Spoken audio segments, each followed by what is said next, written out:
আসসালামু আলাইকুম। প্রিয় দর্শক, কেমন আছেন আপনারা? আমাদের দৃষ্টির অন্তরালে যা কিছু আছে সবই গায়েব। আল্লাহ তাআলা, ফেরেশতা, দোজখ সব কিছুই আমাদের দৃষ্টির অন্তরালে, তাই এগুলো গায়েব। আজ আমি দেখাবো কিভাবে শাড়ি আর গায়ে দেওয়া চাদর পেইন্ট করছি। স্টেনসিলের কাজ। প্রথমে বাছাই করে নিয়েছি কী কী প্যাটার্ন ব্যবহার করব।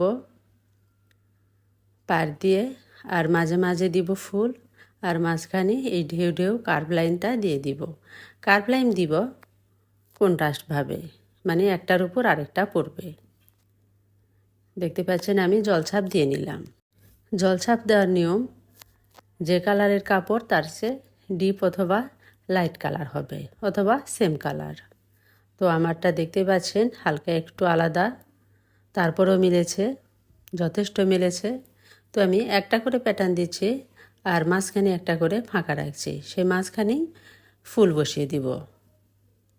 এই সাইডে এক বিকের মতো রেখেছি, দুই পাশে পার করব, আর অপর পাশেও এক বিকের মতো রেখেছি ফাঁকা। এখন আমি গাঢ় খয়েরি কালার দিয়ে আরেকটা প্যাটার্ন দিব, দ্বিতীয় প্যাটার্ন কিন্তু দ্বিতীয়, তৃতীয়, চতুর্থ আর অনেকগুলোভাবে বাড়ানো যায়। তো খুব সাবধান মতো একই প্যাটার্ন দিয়ে কাজ করছি।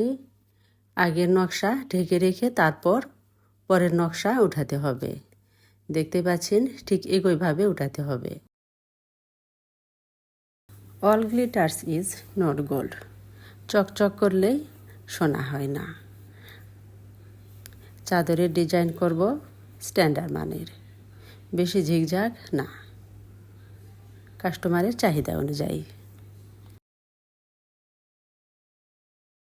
আমার সম্পূর্ণভাবে করা হয়ে গেছে, খোপ খোপ করে রেখেছি।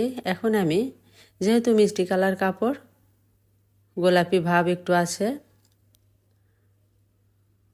এখানে আমি ব্লু কালার দিয়ে পেইন্ট করব। গায়ের চাদর মোটা, এখানে পেইন্ট করা বেশ রঙের ব্যাপার, অনেক রঙের প্রয়োজন হয়। অন্যান্য কাপড়ে যে পরিমাণ রং লাগে, গায়ে দেওয়া চাদরে বেশি পরিমাণ রং লাগে।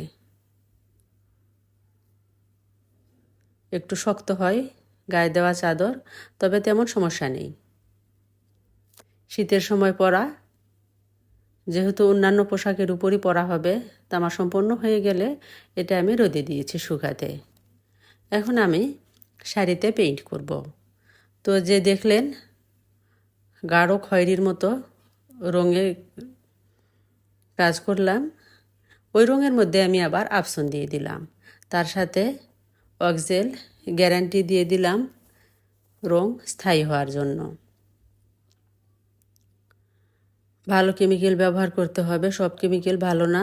আমি ঢাকা থেকে এই কেমিক্যালগুলো আনি। কেমিক্যালের ভাগও যে খুব বেশি দিতে হবে তা না, অল্প পরিমাণ দিতে হবে। তো বার দিয়ে আমি দিয়ে দিব। দেখতে পাচ্ছেন এগুলো প্যাটার্ন। এই প্যাটার্নগুলো আমি কিন্তু আগেও ব্যবহার করেছি পাঞ্জাবিতে, আবার গায়ে চাদরেও দিয়েছি। এখন আমি শাড়িতে দিচ্ছি। তো সাবধান মতো আমি পার করে দিচ্ছি। এটা রাজশাহী সিল্ক শাড়ি। এই শাড়িতে কাজ করা বেশ কঠিন। অন্য শাড়িতে কাজ করা আর এই সিল্ক শাড়িতে প্যাটার্নের কাজ করা আকাশ পাতাল পার্থক্য। একটা পাতালে আর একটা খাড়াভাবে দিয়ে দিচ্ছি ডিজাইন করে। মাপ মতো একবারে কাজ করে যাচ্ছি পার আর উপরের অংশ। পণ্য বিক্রি একটি সংগ্রাম, একমাত্র যোদ্ধারাই এতে জয়লাভ করতে পারেন। আমরা এই অবস্থা পছন্দ নাও করতে পারি, কিন্তু আমরা এই অবস্থা সৃষ্টি করিনি এবং পরিবর্তনও করতে পারি না। বিক্রি ব্যবসায় নামার সময় পূর্ণ সাহস নিয়ে নামুন। যদি তা না করেন, যতবার আপনি বিজয়ী হবার চেষ্টা করবেন, ততবারই পরাজিত হবেন এবং পরিশেষে আপনি দেনাদার হয়ে পড়বেন। ভীতু ব্যক্তি কখনো প্রতিযোগিতায় জয়ী হতে পারে না। যে খেলোয়াড় বলকে নিজের আয়ত্তে রেখে গোলমুখে এগিয়ে যায়, সে সব সময় যে খেলোয়াড় বল পেয়ে দূরে থেকে তা গোল ফেলার চেষ্টা করে তার চাইতে ভালো। ধীর হয়ে গোল দেওয়া তার পক্ষেই সহজতর। প্রিয় দর্শক, দেখতে পাচ্ছেন কলকির মধ্যে একটা নষ্ট হয়েছে, আর আরেকটা দেখলেন যে সুন্দর হয়েছে।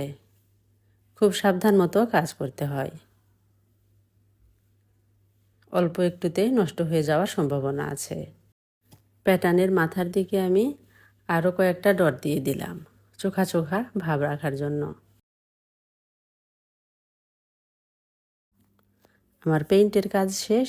এখন আমি অলঙ্করণ করব কাঁথা স্টেচ দিয়ে, সাদা, কালো আর খয়েরি সুতা দিয়ে। প্লিজ ওয়েট এ বিট, আর সামান্য কিছু সময় অপেক্ষা করুন।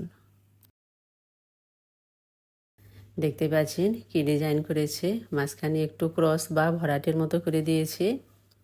তো আমার চাদর হয়ে গেছে। আবার শাড়িতেও আমি একই সুতা দিয়ে কাঁথা স্টেচ দিয়ে কাজ করে দিচ্ছি। চাদরের ফুল চিকন, আর শাড়ির যে ফুল দেখছেন এই ফুল কিন্তু একটু মোটা টাইপের। ফুলের ধরন কিছুটা পাশাপাশি। আর ম্যাচিংয়ের ব্যাপার, ওই একই সুতা দিয়ে আমি দুটাতে কাজ করেছি। তো আমার সমস্ত কাজ হয়ে গেল শাড়িতেও। তারপরে হালকা একটু ডলার দিয়ে দিলাম, শুধু কলকির মাঝখানে ডলার দিয়ে দিলাম, আর আঁচলে টার্সেল দিয়ে দিব। বস্তা সেলাই করার সুতা দিয়ে আমি টার্সেলের সুতা প্রবেশ করেছি। টার্সেল করেছি শুধু কালো সুতা দিয়েই। বেশি ঝিকঝাক ডিজাইন পছন্দ করবে না আমার কাস্টমার। আমার সমস্ত শাড়ি হয়ে গেছে। প্রিয় দর্শক, এটা পরলে অনেক ভালো লাগবে। ডামিকে পরাতে পারলাম না। টেনসিল ডিজাইন কিভাবে কাটিং করতে হয় সেটা আপনাদের সম্পূর্ণ ভিডিও একদিন দেখাবো। এটাও এক ধরনের ব্লগ। ভালো যদি স্টেনসিলের ডিজাইন ওঠে তাহলে স্ক্রিন প্রিন্টের মতো লাগে দেখতে, ব্লগের চেয়ে স্পষ্ট বোঝা যায়। সামনে আরও নতুন নতুন চাদরের কাজ নিয়ে হাজির হচ্ছে। সে পর্যন্ত আপনারা ভালো থাকুন, সুস্থ থাকুন। আল্লাহ হাফেজ।